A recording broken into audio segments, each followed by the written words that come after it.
Hey, I'm John Cristadoro with Alliance Activation. I've had the pleasure of meeting RJ about 2.5 years ago, and we actually met together here at the Board of Advisors. What I was doing prior to meeting with RJ was running an agency, and I'm still running an agency, where we provide media services for clients. And so RJ had come to me and asked me to start consulting with him to potentially work on some projects together. But the biggest takeaway from working for RJ and with RJ, and I say that very specifically because it's always working with him, is that I've actually learned as much, if not more, from him as he did from me and my team. He's a wealth of experience and knowledge, specifically in the property industry.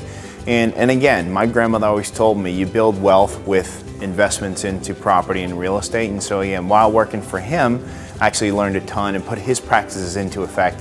I actually got some real estate properties myself, some rental properties myself. So I owe a great deal of gratitude for not only the knowledge and the wisdom, I should say, and the advice that RJ gave to me, but also the fact that he entrusted me with his business as well.